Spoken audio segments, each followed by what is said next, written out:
வணக்கம். டான் தமிழொலியின் பிரதான செய்திகளுடன் இணைந்திருக்கின்றோம்.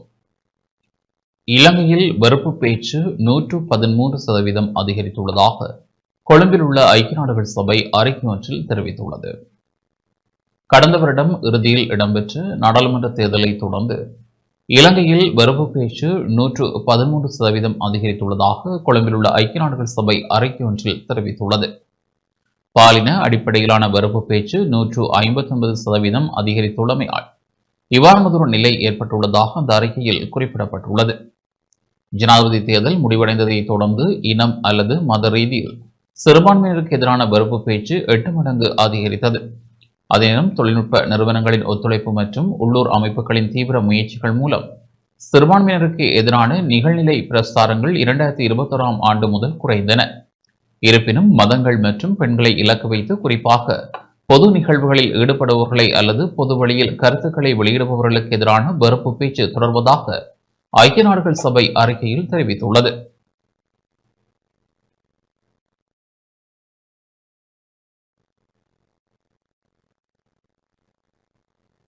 வடக்கு கிழக்கு மாகாணங்களில் இன்று முதல் சற்று தீவிரமான மழை கிடைக்கும் என எதிர்ப்பு கூறப்பட்டுள்ளது. வடக்கு கிழக்கு மாகாணங்களில் இன்று முதல் எதிர்வரும் மார்ச் 3ஆம் தேதி வரை சற்று தீவிரமான மழை கிடைக்கும் என எதிர்பார்க்கப்படுவதாக காலநிலை அவதானிப்பாளரும் யாழ் பல்கலைக்கழக புவியியல் துறை தலைவருமான நாவண்ணா பிரதீபராஜா தெரிவித்துள்ளார். தென்கிழக்கு வங்காள விரிகுடாவில் உருவாக்கிய காற்று சுழற்சி தற்போது இலங்கைக்கு தென்கிழக்கு திசையில் 792 கிலோமீட்டர் தொலைவில் காணப்படுகின்றது. இது மேலும் மேற்கு திசை நோக்கி நகரும் என எதிர்பார்க்கப்படுகிறது. இதனால் தற்போது வடக்கு கிழக்கு மாகாணங்களின் பல பகுதிகளுக்கும் கிடைக்கும் மழை எதிர்வரும் மார்ச் 3 வரை நீடிக்கும் என எதிர்பார்க்கப்படுகிறது. இன்று முதல் மழை சற்று தீவிரமடையும் என எதிர்பார்க்கப்படுகிறது. இதேவேளை உருவாக்கியுள்ள காற்று சுழற்சி ஈரப்பதம் நிறைந்த காற்றை உள்ளிழுப்பதன் காரணமாக அடுத்த சில நாட்களுக்கு வடக்கு கிழக்கு மாகாணங்களில் காற்று வேகமாக குறிப்பாக மணிக்கு 30 முதல் 50 கிலோமீட்டர் வேகத்தில் வீசக்கூடும் என எதிர்பார்க்கப்படுகிறது. இதேவேளை வடக்கு கிழக்கு மாகாணங்களின் கரையோர பகுதிகளில் காற்று மணிக்கு 40 முதல் 60 கிலோமீட்டர் வேகத்தில் வீசக்கூடும். வடக்கு கிழக்கு மாகாணங்களின் கடற்பகுதிகள் கொந்தளிப்பான நிலையில் காணப்படும் என்பதனால் மீனவர்கள் கடலுக்கு செல்வதில் அவதானமாக இருப்பது அவசியம். வடக்கு கிழக்கு மாகாணங்களின் பல பாடசாலைகளில் தற்போது விளையாட்டுப் போட்டி நிகழ்வுகள் இடம்பெறுகின்றன. ஆனால் எதிர்வரும் மார்ச் 3ஆம் தேதி வரை மழையுடன் கூடிய வானிலை நிலவும் என்பதை கருத்தில் கொண்டு விளையாட்டுப் போட்டிகளை ஏற்பாடு செய்வது சிறந்தது என நாவண்ணா பிரதீபராஜா தெரிவித்துள்ளார்.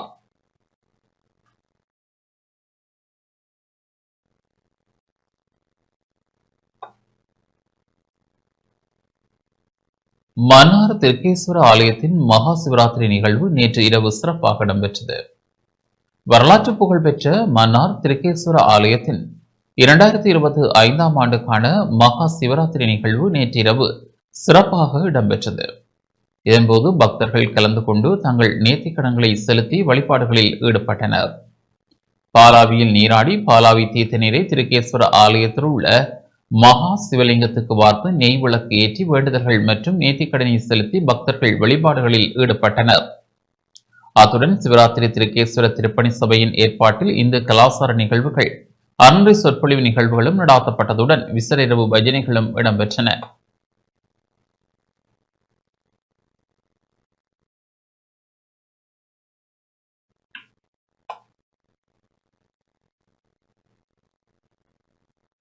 மகளிர் விவகார அமைச்சர் சரோஜா சாவித்ரி போல்ராஜ் வவுனியாவிற்கு விஜயம் செய்தார்.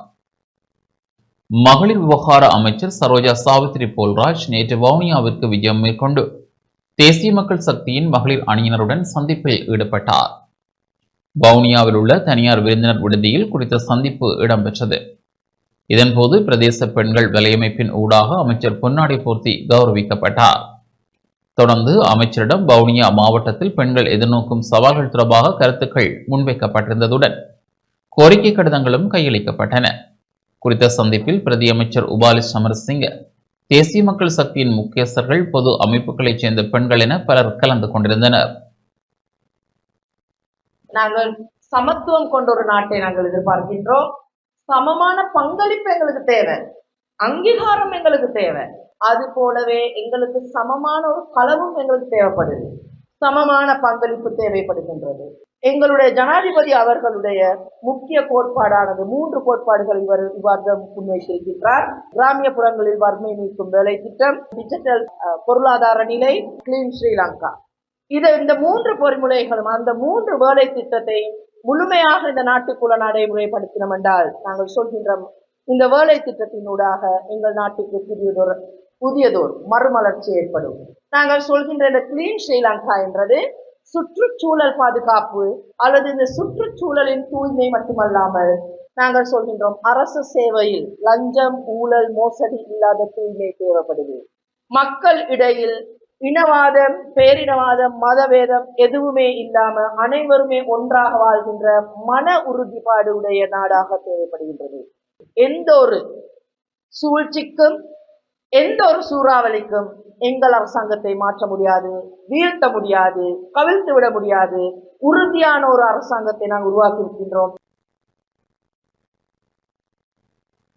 கிளிநொச்சி மாவட்டத்தில் வெண்ணெயின் தாக்கம் அதிகரித்துள்ளதாக தென்னை செய்தியாளர்கள் தெரிவித்துள்ளனர்.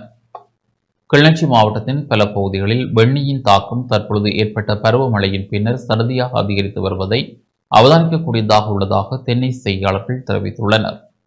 இதன் காரணமாக தென்னை செய்கையில் புறப்படும் தேங்காயின் விளைச்சலில் பாரிய வீழ்ச்சி கண்டுள்ளதாகவும் தெரிவிக்கப்பட்டுள்ளது. வெண்ணெய் தாக்கத்திற்காக பல தடவைகள் மருந்துகள் தெளிக்கப்பட்டிருந்த போதிலும் பிரயோசனமற்ற நிலையில் காணப்படுவதாகவும் இதன் காரணமாக தற்பொழுது கிளிநொச்சி மாவட்டத்தில் தேங்காய்க்கு பெரும் தட்டுப்பாடு ஏற்பட்டுள்ளதாகவும் தென்னை செய்தியாளர்கள் தெரிவித்துள்ளனர். அந்த நோய் தாக்கம் வந்ததால் இப்போ தேங்காயும் இல்லாமல் தேங்காயும் சரியாமல் வராமே குறைஞ்சிது. வியாபாரிகள் இருந்து வேலை செய்கிறார்கள் எல்லாருமே பாதிக்கப்பட்டு தான் இருக்கோம். இந்த குலையில் வர பூவில் உள்ள சின்ன சின்ன குறும்பட்டியெல்லாம் கொட்டிட்டு ஒரு குலையில் கிட்டத்தட்ட எங்களுக்கு ஒரு 20 தேங்காய் 15 தேங்காய் வர்றது. இப்போ ஒரு தேங்காய் 2 தேங்காய் என்னன்னு இருக்குது. அதுவும் எல்லாம் அந்த பிசின் பிடிச்ச மாதிரி நோய் தாக்கத்தால் பாதிக்கப்பட்டிருக்கு. இதுக்கு என்ன நடவடிக்கை எடுக்கிறேன்னு எங்களுக்கு ஒரு மாதிரி தெரியாமல் இருக்குது.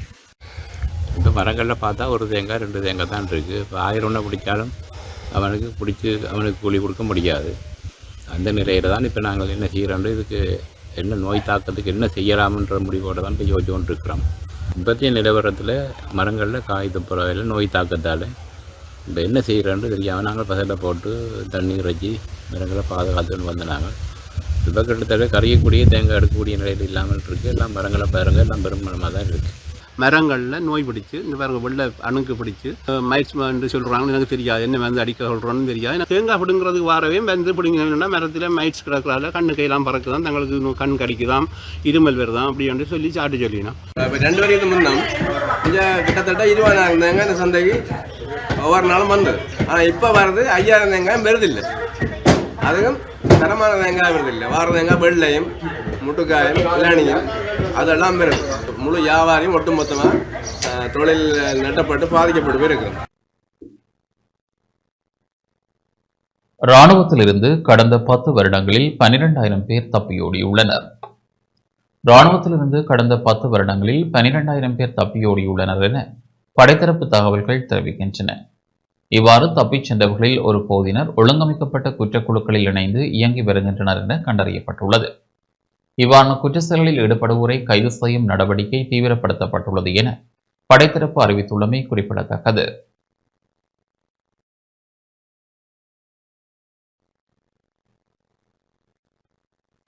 ஜனாதிபதி அனுரகுமார் திசாநாயக்க கடற்படை உயர் அதிகாரிகளை சந்தித்துள்ளார். நாட்டின் தற்போதைய பாதுகாப்பு நிலைமைகள் தொடர்பில் ஜனாதிபதி அனுரகுமார் திசாநாயக்க கடற்படை உயர் அதிகாரிகளை சந்தித்துள்ளார். நேற்று ஜனாதிபதி அலுவலகத்தில் ஜனாதிபதி தலைமையில் இடம்பெற்ற சந்திப்பில் பாதுகாப்பு நிலைமை தொடர்பிலான எதிர்கால நடவடிக்கை குறித்து கவனம் செலுத்தப்பட்டது. தேசிய பாதுகாப்பை உறுதிப்படுத்த கடற்பரப்பில் மேற்கொள்ளப்படும் முன்னெடுப்புகள், கடல் மார்க்கமாக முன்னெடுக்கப்படும் ஆயுத விற்பனை மற்றும் போதைப்பொருள் விற்பனை, சுற்றி வளைப்பு உள்ளிட்ட ஆழ்கடலில் மேற்கொள்ளப்படும் கண்காணிப்புகள் குறித்து ஆராயப்பட்டது. இந்த சந்திப்பில் பாதுகாப்பு பிரதி அமைச்சர் அருண் ஜாசகர, பாதுகாப்பு அமைச்சர் சாலா ஷம்பத் துயகொந்தா, கடற்படை தளபதி கஞ்சன பனாகொட மற்றும் கடற்படை உயர் அதிகாரிகள் பங்கேற்றனர்.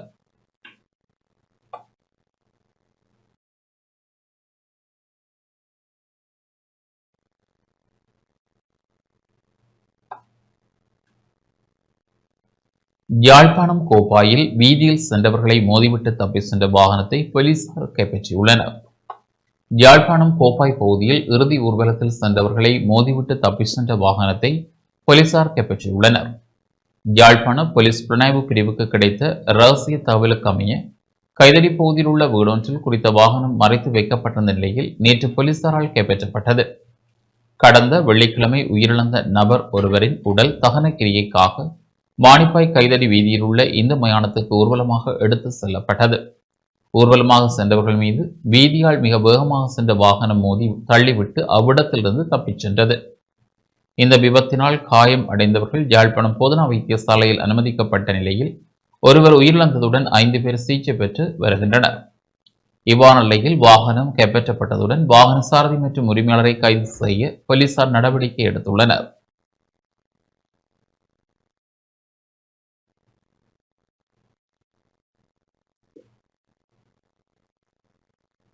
கிளிநொச்சியில் வெள்ளத்தினால் பாதிக்கப்பட்ட விவசாயிகளில் 230 பேருக்கு மாத்திரம் இழப்பீடு வழங்கப்பட உள்ளது. கிளிநொச்சி மாவட்டத்தில் அண்மையில் ஏற்பட்ட வெள்ளத்தினால் 5000 ஏக்கருக்கும் மேற்பட்ட பெரும்போக செய்கை அழிவடைந்துள்ளதாக 2520 விவசாயிகள் விண்ணப்பித்துள்ள போதும் 296 ஏக்கருக்குரிய 230 விவசாயிகளுக்கு மாத்திரம் 2.7 மில்லியன் ரூபாய் இழப்பீடாக வழங்கப்பட உள்ளது. வெள்ள பாதிப்பு மற்றும் இரணைமடுக்குள்ள வான் கதவுகள் திறந்து திறக்க விடப்பட்டமையால் பல்லாயிரக்கணக்கான ஏக்கர் வயல் நிலங்கள் வெள்ளத்தில் மூழ்கி காணப்பட்டன.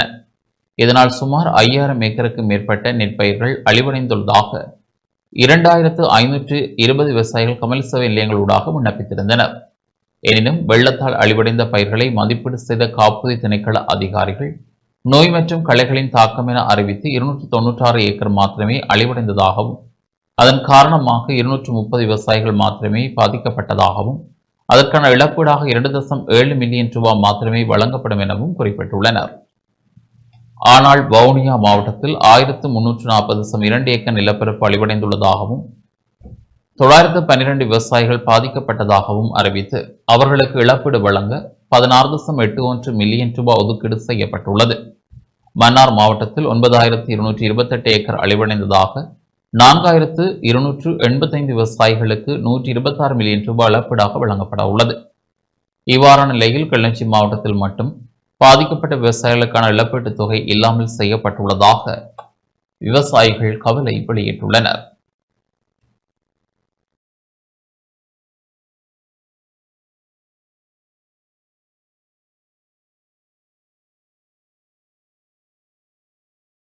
ஆலயங்களில் சிவராத்திரி பூஜைகள் இடம்பெற்றன. இந்துக்களின் முக்கிய விரதங்களில் ஒன்றான மகா சிவராத்திரி விரதத்தை முன்னிட்டு மலையகத்தில் உள்ள சிவன் ஆலயங்களிலும் ஏனைய ஆலயங்களிலும் சிவராத்திரி பூஜைகள் நேற்று மாலை 6 மணி முதல் இடம்பெற்றன. அந்த வகையில் நுவரெலியா கொட்டகலை கொமர்ஷியல் தர்மபுரம் பகுதியில் எழுந்தருளியுள்ள அருள்மிகு ஸ்ரீ சிவகாமி சமேத சுந்தரேஸ்வர தேவஸ்தானத்தில் முதலாம் சாம பூஜைகள் சிறப்பாக நடைபெற்றன. பக்த அடியார்களால் சிவலிங்க பெருமானுக்கு நீர் அபிஷேகம் பால் அபிஷேகம் இடம்பெற்றதைத் தொடர்ந்து முதலாம் சாம பூஜை ஆரம்பமாகின. விநாயகர் வழிபாடு, கோம பூஜை, கும்ப பூஜை, அக்னி பூஜை, திரவிய அபிஷேகம், உள்வீதி ஆகியன வலம்பெறுதல் இடம்பெற்ற சிவகாமி சமேத சுந்தரேஸ்வர பெருமானுக்கு பால், தேன், பஞ்சாமிர்த அபிஷேகம் இடம்பெற்று அலங்கார பூஜை இடம்பெற்றது.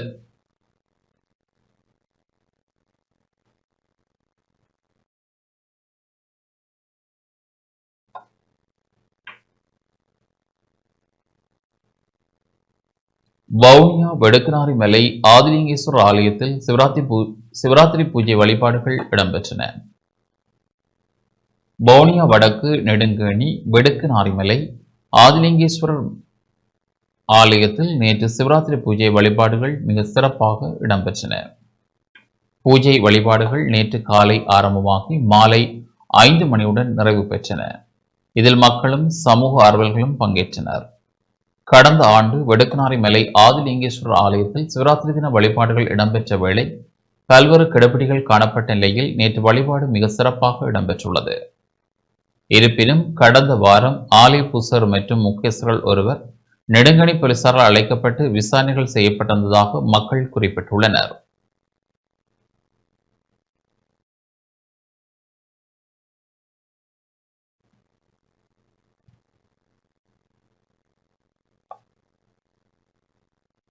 நுவரெலியா லங்காதீஸ்வரர் ஆலயத்தில் மகா சிவராத்திரி பூஜை இடம்பெற்றது.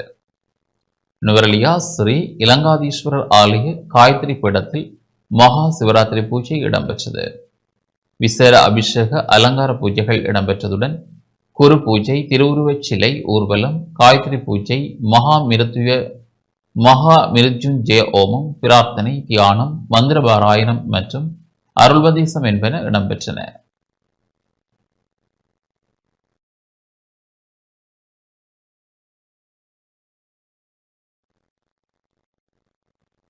இத்துடன் இந்த செய்திகள் நிறைவு பெறுகின்றன. தொடர்ந்து நமது நிகழ்ச்சியுடன் இணைந்திருங்கள். வணக்கம்.